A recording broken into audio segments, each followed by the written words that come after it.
My name is Daniel, and by all accounts I had it all. A beautiful wife, Elena, who could light up a room with her smile. A sweet, bright-eyed daughter, Sophie, who was the center of our universe.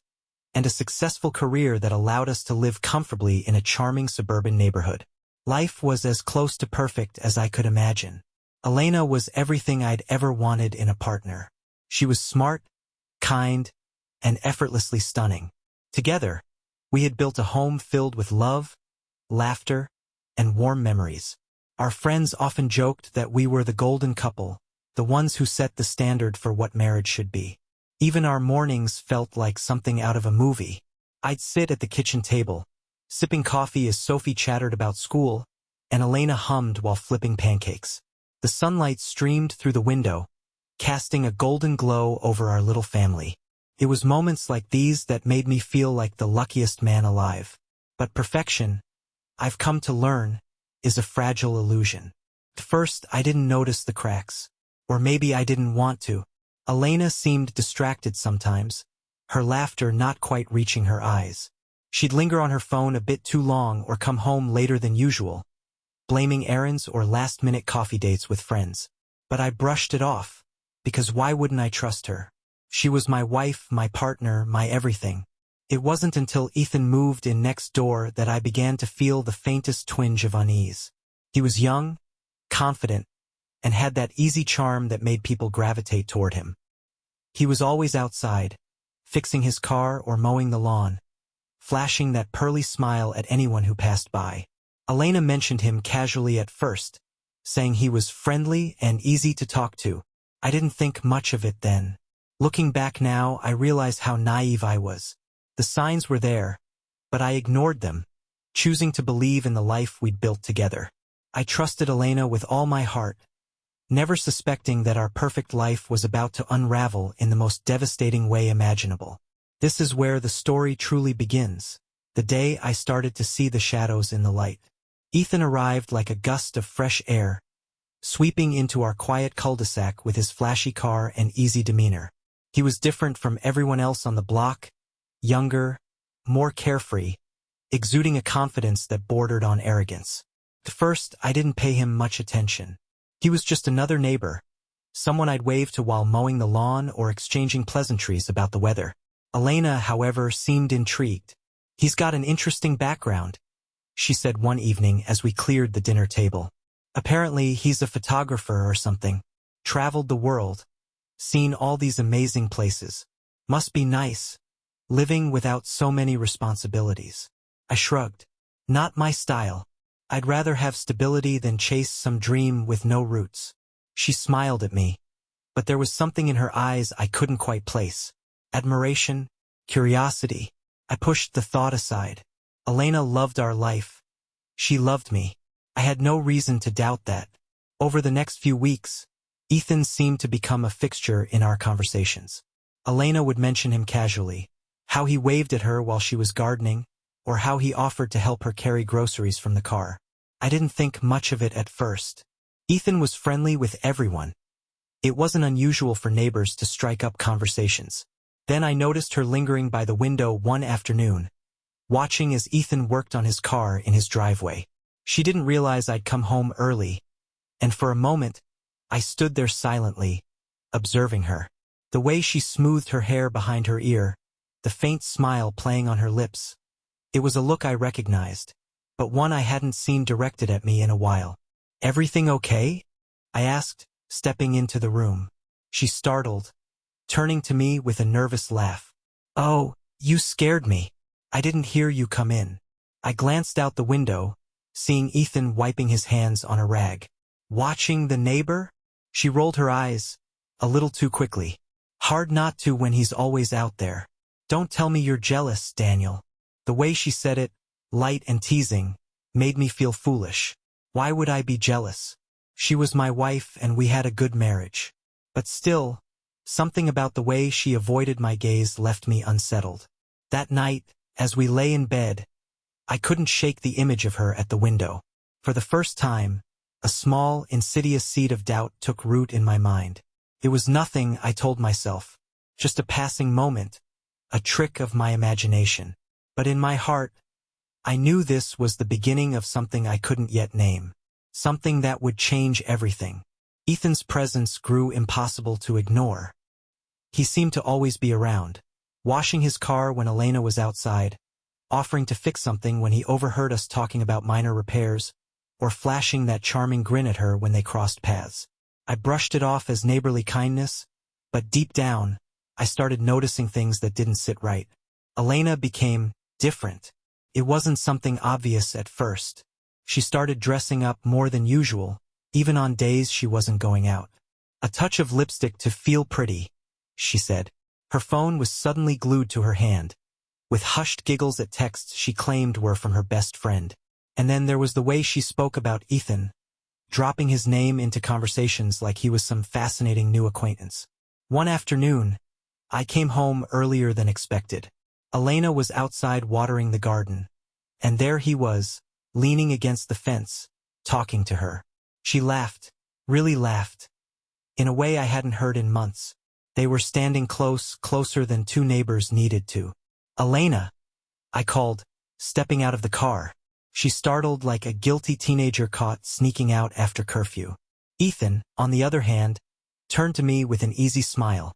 "Hey, Daniel," he said, waving as though nothing were out of place.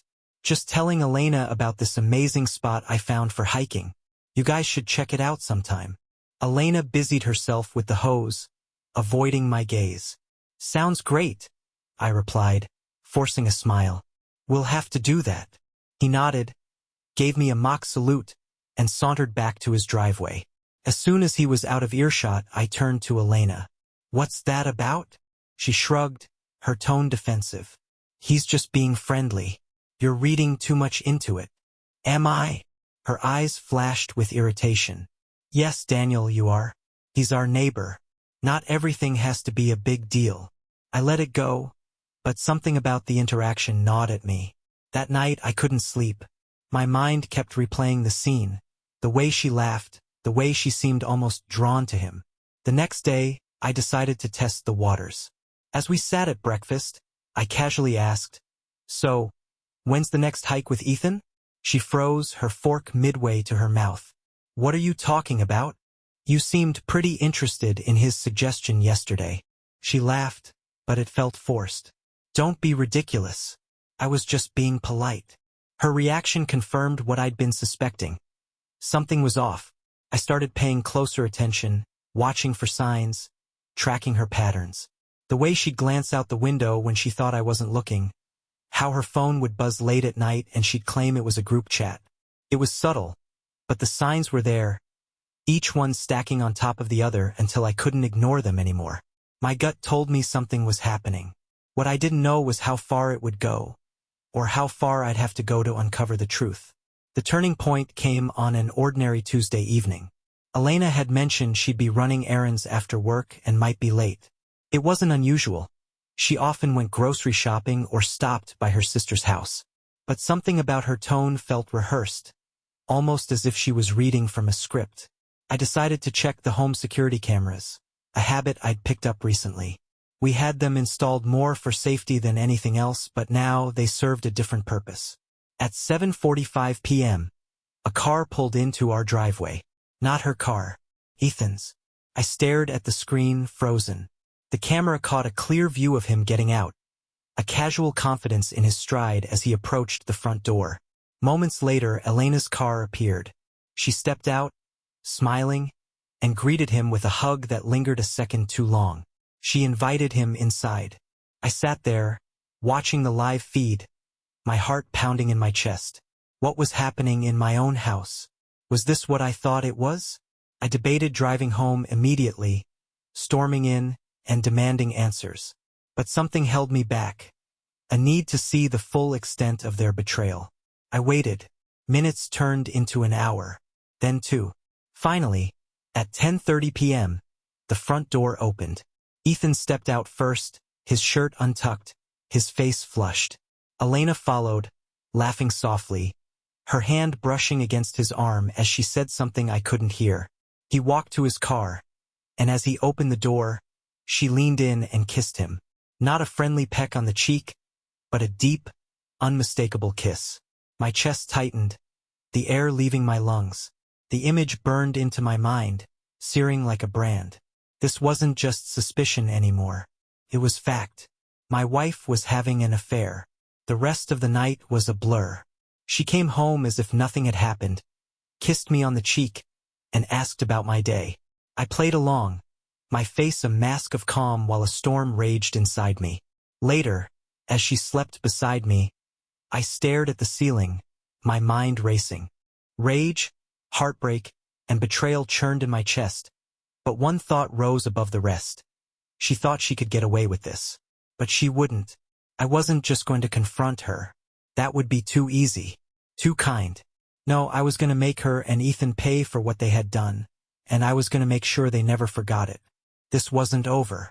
It was just the beginning. The morning after witnessing Elena's betrayal, I woke up with a clarity I hadn't felt in years. The pain in my chest was raw, but it was fuel. I had to stay calm, calculated. Bursting out in rage would ruin everything. No, I wanted them to feel what I felt. Slowly, thoroughly, and without escape. Elena acted like everything was normal that morning. She moved around the kitchen, pouring coffee and slicing toast, humming under her breath. How could she be so casual, so unaffected? Busy day today? I asked, keeping my voice neutral. She looked up, her smile a little too bright. Oh, the usual. Work, then I might stop by the store. We're out of Sophie's favorite snacks. I nodded, pretending to sip my coffee. Her lies rolled off her tongue so easily. I wondered if she rehearsed them or if deceit came naturally to her now. As she kissed Sophie goodbye and headed out the door, I felt the first stirrings of my plan taking shape. I wasn't going to let her or Ethan see this coming. That day, I called in sick to work. Instead of heading to the office, I started digging. The first step was confirming how long this had been going on. I went through the security footage from previous weeks. Sure enough, Ethan's car appeared in our driveway more times than I could stomach. Sometimes in the afternoons when I was at work, other times late in the evening. Next, I accessed her phone records. She'd always been careless with her passwords, assuming I'd never check. I wasn't proud of snooping, but at this point, pride was irrelevant. The logs confirmed what I already suspected. Endless calls and texts exchanged with Ethan, some at hours that made my stomach churn. As I pieced everything together, I felt a strange sense of relief. At least now I wasn't crazy. The little signs I'd noticed, the extra care she took with her appearance, the excuses, the way she lit up when she spoke about Ethan, they all made sense now. But knowing wasn't enough. I needed them to feel the weight of their choices. That evening, I started laying the groundwork. Elena, I said casually as we cleaned up after dinner, I'm thinking of going on a business trip next week. It's been a while since I visited the Chicago office. Might be good to check in with the team there. She paused, her hands submerged in soapy water. Oh? How long will you be gone? Just a few days. I'll leave Monday and be back by Thursday. She nodded, her face unreadable. That makes sense. You've been working so hard lately. Her response seemed almost too accommodating. I could see the gears turning in her head. She wasn't upset or disappointed about me leaving. If anything, she seemed relieved. Perfect. That night, as she slept beside me, I finalized the details of my plan. I wouldn't just confront her about the affair. That would be too easy, too predictable. Instead, I'd use her lies against her, unraveling her life thread by thread until there was nothing left. She wanted secrets? I'd give her the biggest one yet. She wanted freedom? I'd show her what it truly cost. This wasn't just about revenge. It was about making them understand the depth of their betrayal. And I wouldn't stop until I'd taken everything from them. By the time I was done, they wouldn't recognize their lives or themselves. Monday arrived, and with it, the start of my business trip. I packed my bag, kissed Elena on the cheek, and waved goodbye to Sophie, playing the part of the doting husband and father. Elena smiled warmly, a flicker of excitement hidden behind her composed demeanor. She thought I was gone, but I wasn't going anywhere. I parked my car a few blocks away and returned home on foot, careful to stay out of sight. From a secluded spot, I watched as Elena spent the morning tidying the house and answering calls, her usual routine. Everything seemed normal until early afternoon, when she received a text message.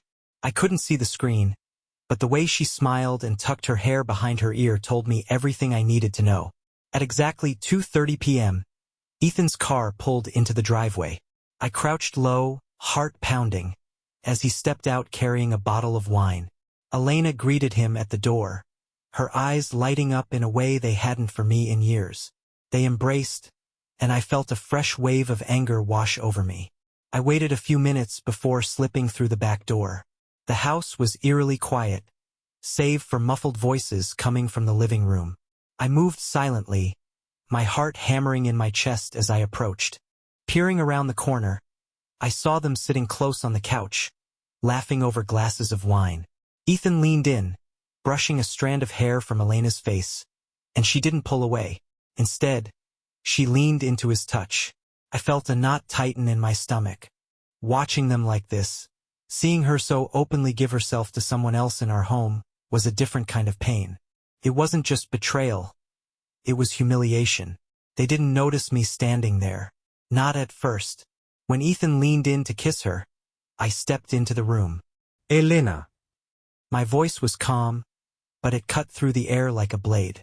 Her head whipped around, her face draining of color. Ethan froze, his arms still draped over her shoulder. Daniel, Elena stammered, jumping to her feet. You're supposed to be in Chicago. I tilted my head, feigning confusion. Am I?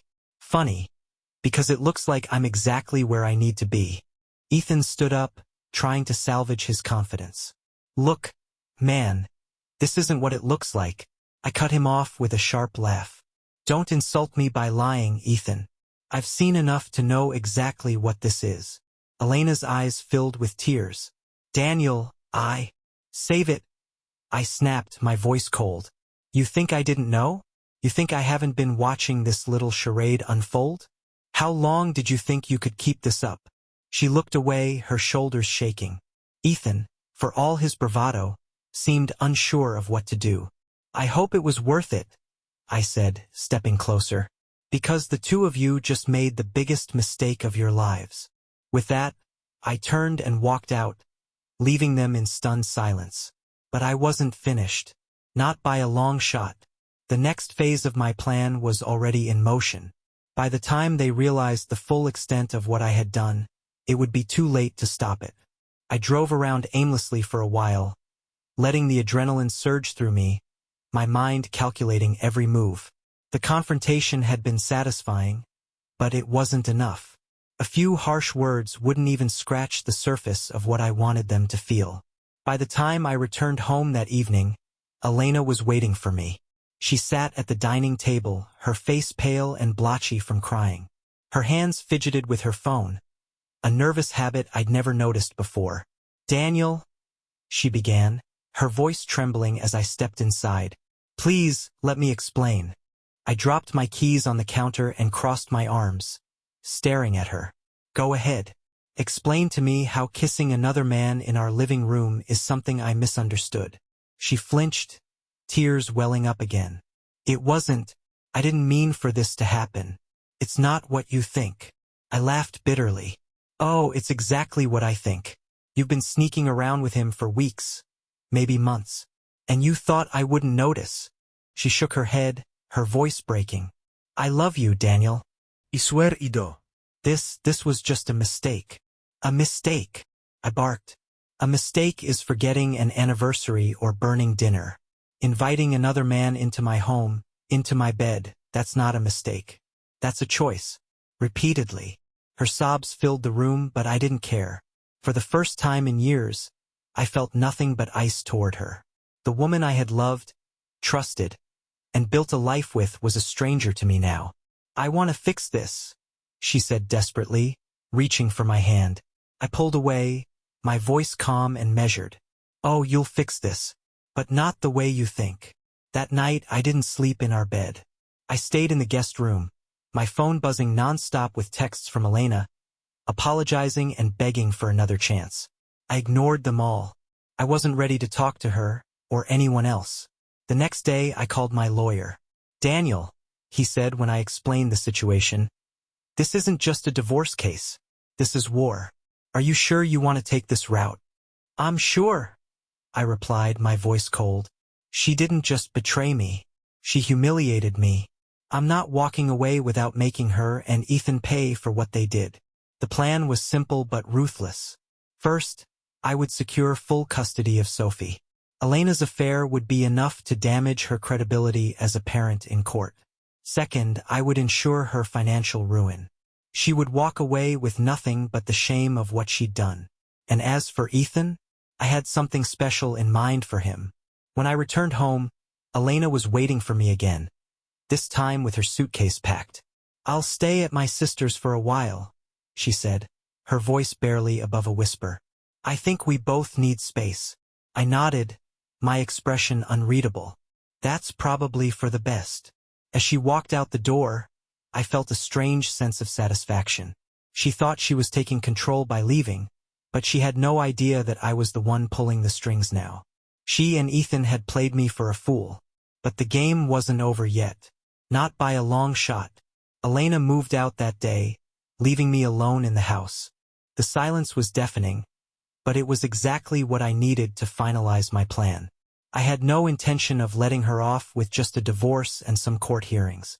No, I wanted her to feel the consequences of her choices as deeply as I had felt her betrayal. First, I planted the bait. Over the next week, I made it clear that I was fully consumed by work and staying out of the house as much as possible. I deliberately left my calendar open on the kitchen counter during one of Elena's brief visits to pick up clothes. She'd see it and note that I'd planned a business trip to Chicago again next week. Sure enough, a few days later, I noticed her behavior shift. Her texts became less frequent, her tone less apologetic. It was as though she was testing the waters, seeing if I'd let my guard down. By the weekend, Ethan's car was back in the driveway. This time I had prepared. I had quietly installed extra cameras throughout the house after Elena moved out, hidden in places they'd never suspect. They weren't just for evidence anymore. They were the foundation of the trap I was setting. On the night of my trip, I parked my car at a friend's house and made my way back home, staying out of sight. From a concealed spot in the backyard, I watched as Ethan arrived. Elena greeted him at the door, dressed in a way I hadn't seen her dress for me in years. They laughed, kissed, and disappeared into the house. I waited, my fists clenched, as the minutes dragged on. The house's cameras were recording everything, capturing their betrayal from every angle. And then it was time to act.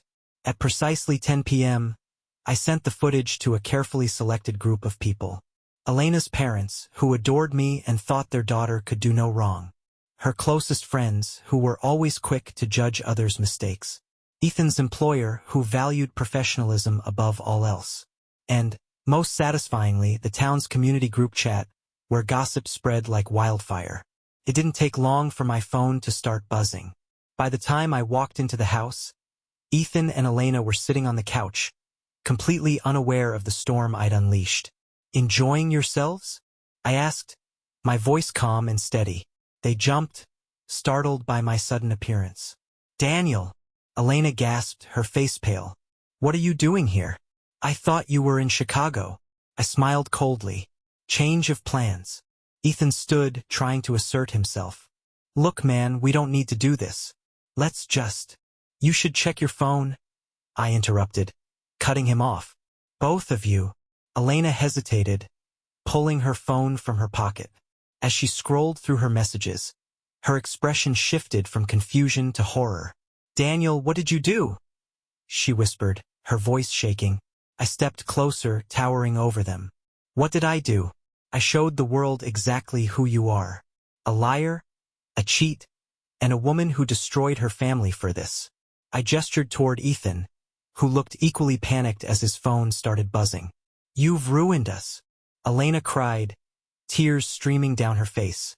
I leaned in, my voice ice cold. No, Elena. "You ruined us. I just made sure everyone else knew the truth." As they sat there, paralyzed by the fallout of their actions, I walked out of the house, leaving them to face the wreckage I'd created. This was only the beginning. The real punishment was yet to come. The fallout from the leaked footage was immediate and merciless. By the next morning, the whispers had turned into a roar. Elena's parents called repeatedly, their disappointment evident in the few words I allowed myself to hear. Her friends, always quick to share the latest scandal, had already ostracized her from their inner circle. Ethan's employer, a well-regarded attorney, had issued a statement suspending him pending an internal review for conduct unbecoming of their firm. But that wasn't enough for me. Not yet. I stayed out of the house for the next 2 days, giving Elena the space to unravel. She called and texted non-stop, alternating between tearful apologies and angry accusations. I didn't respond. I wanted her to stew in the consequences, to feel the isolation and shame that came with her betrayal. When I finally returned home, it was late in the evening. The house was dark, save for the faint glow of the living room lamp. Elena was there, sitting on the couch, clutching her phone like it was a lifeline. "You've made your point, Daniel," she said as I walked in. Her voice was hoarse, her eyes red-rimmed from crying. "You've humiliated me, destroyed everything. What more do you want?" I leaned against the doorway, arms crossed. "What I want," I said slowly, "is for you to understand the depth of what you've done, to see how far-reaching your choices are." She looked at me, desperate. "I've already lost everything. My family, my friends, my dignity. What else is there to take?" I stared at her, my expression unreadable. "Sophie." Her face crumpled. No. "Daniel, please, don't do this. Don't take her away from me." I stepped closer, my voice ice-cold. "You think I'd let her be raised by someone who can't even honor her own commitments? Who lies, cheats, and brings a stranger into our home while she's asleep upstairs?" Tears streamed down her face as she sobbed, but I didn't falter. "I've already filed for full custody," I continued, "and with the evidence I've provided, no judge will side with you. You've shown everyone who you really are, Elena, and now you'll live with the consequences." The next phase of my plan targeted Ethan. With his career already hanging by a thread, I made a few discreet calls to some of his clients, anonymously sharing the footage along with a warning about his lack of professionalism. Within days, word had spread, and he was forced to resign to avoid further public embarrassment. But I wasn't done yet. Using the contacts I'd cultivated over the years, I ensured that Ethan's name became synonymous with scandal. No employer in our region would touch him.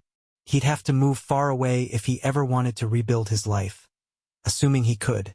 As the days turned into weeks, I watched as their lives crumbled around them. Elena moved into a small, run-down apartment on the edge of town, her once pristine image shattered beyond repair. Ethan disappeared entirely, his house put up for sale, his social media accounts wiped clean. I felt no pity for them. They had made their choices, and now they were paying the price. But I wasn't finished. There was one final piece to this puzzle, one last act to ensure they'd never forget the pain they'd caused me. The trap was closing, and when it did, they'd understand that some betrayals come at a price far greater than they could ever imagine. The end was near, and I was ready. Elena's life unraveled rapidly as the community she once thrived in turned its back on her. The town's whispers followed her everywhere, at the grocery store, at the gym, even at Sophie's school drop-off. Mothers who had once been her friends now avoided her, and the pitying glances she received only added salt to her wounds. She approached me one evening as I was leaving Sophie's school play. It had been weeks since she'd seen Sophie, our custody arrangements now firmly in my favor. She looked worn, her once vibrant beauty dulled by stress and exhaustion. "Daniel," she began, her voice barely audible over the chatter of other parents. "Please, can we talk?" I glanced at Sophie, who was happily chatting with her friends, then back at Elena. "We have nothing to talk about." Her eyes filled with tears. "She's my daughter too. You can't just take her away from me." I leaned in, my voice low and measured. "I didn't take her from you, Elena. You gave her up the moment you chose him over us. This is the bed you made, now lie in it." I walked away, leaving her standing there, her tears falling unnoticed by the bustling crowd. As for Ethan, his downfall was as swift as it was thorough. After losing his job and reputation, he became the town's newest scandal. People who once admired his charm now avoided him like the plague. He was forced to sell his house at a loss, moving out of town under the cover of night. Rumors swirled that he had tried to reach out to Elena, but she didn't respond.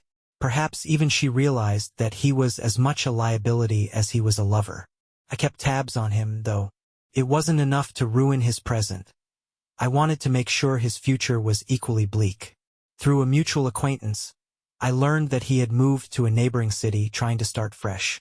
I made a few calls, ensuring that any potential employers knew exactly who they were dealing with. He wouldn't escape his mistakes. Not as long as I had a say in it.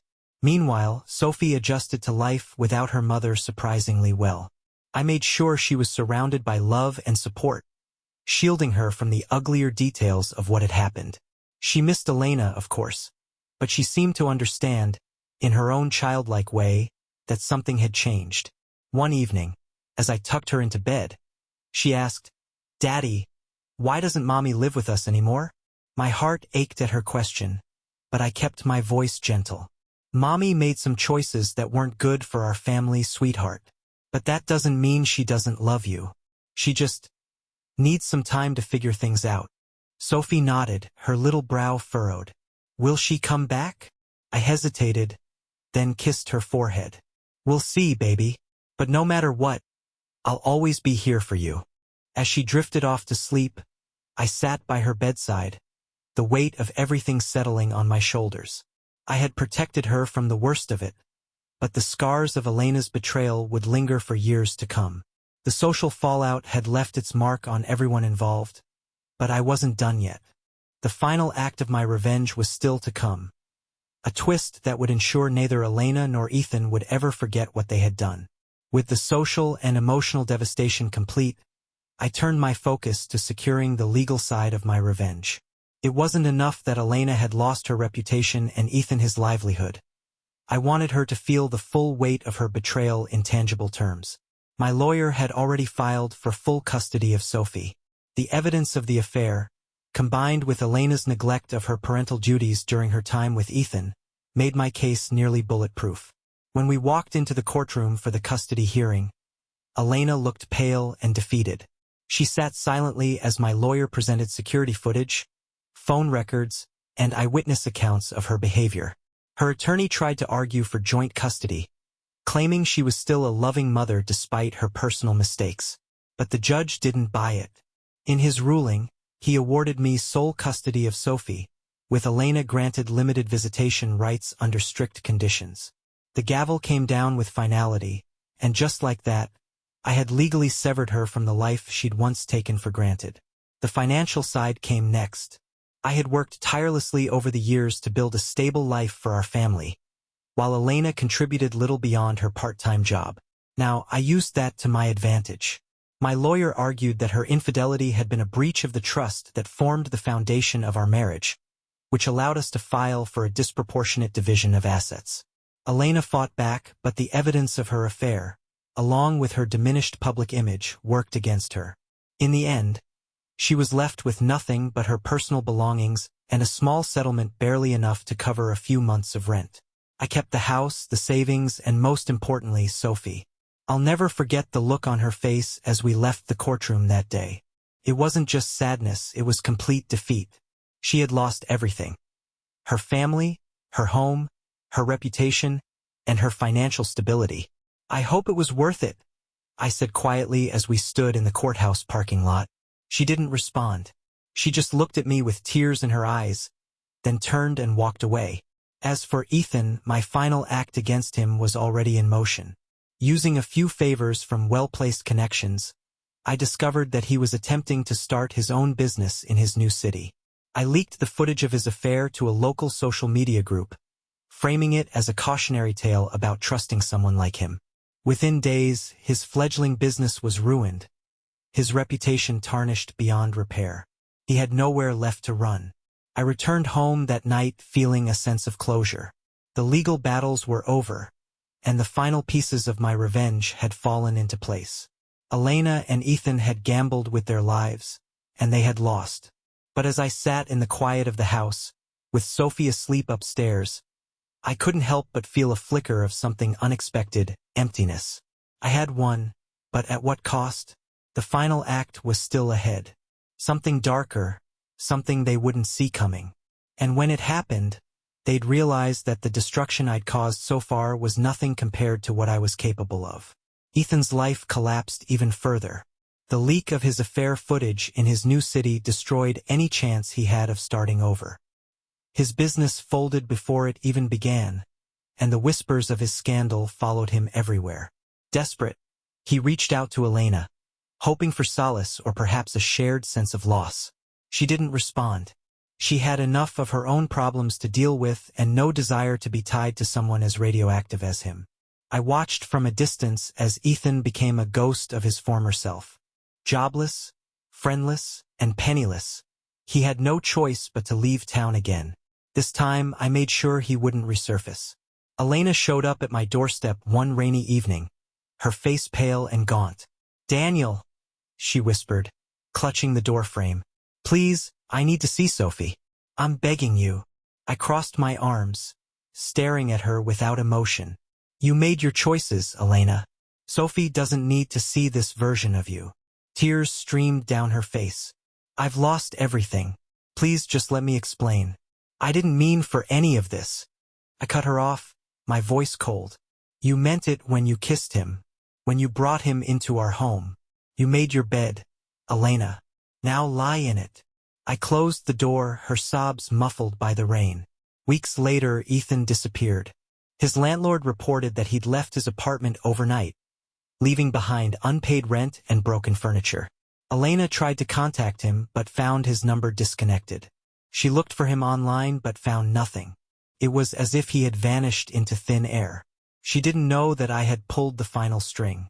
A private investigator I hired had uncovered dirt on Ethan, enough to ensure he couldn't rebuild his life anywhere. He was ruined, and I made sure he knew it. Years passed, and the dust settled.